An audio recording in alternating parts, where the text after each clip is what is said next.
Depuis les attaques honteuses, la tentative de déstabilisation qui a échoué des terroristes au Mali, l'armée malienne continue à faire des ratissages et à détruire des bases militaires. Vous vous rappelez qu'il y a à peu près 15 jours, 12 000 personnes ont attaqué le Mali. Leur objectif n'était pas seulement d'attaquer des bases militaires, mais de procéder définitivement à un changement de régime. Depuis lors, vous avez vu les conséquences. Le général Sadio Camara a été tué dans un attentat. Et maintenant, c'est au tour de l'armée malienne de démolir ou de détruire à jamais ces terroristes. C'est pour cela que l'armée malienne a mené des opérations ciblées à l'ouest de la zone de Djedjeni, dans la région de Koulikoro.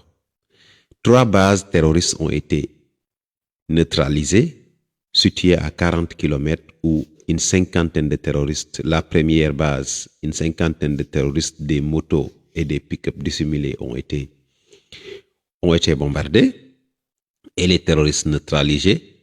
La deuxième base, également dans la même zone, où les éléments ont neutralisé ont mis la main sur des éléments de campement et du matériel de guerre et ont pu neutraliser aussi des assaillants, des terroristes. La troisième base, c'est pareil également.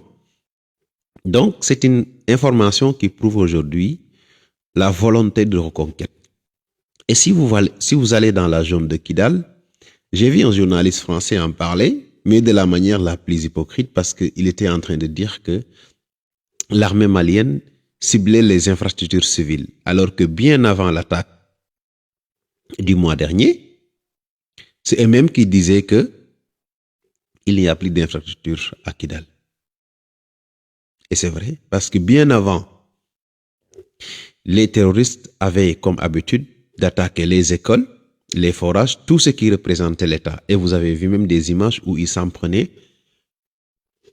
Dans ces images-là, vous pouvez les voir s'en prendre à des câbles de haute tension qui alimentaient la ville de Bamako et issus des câbles qui sont connectés au barrage de Manantani.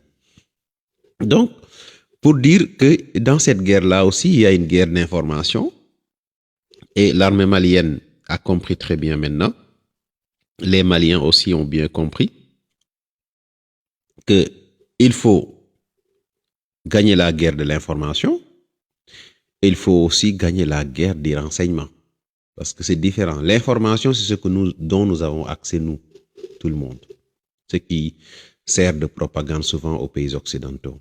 Le renseignement, c'est du domaine militaire. C'est ce qui te permet de détecter les troupes, les traîtres et de dissuader les plans, d'anticiper sur le plan de l'ennemi.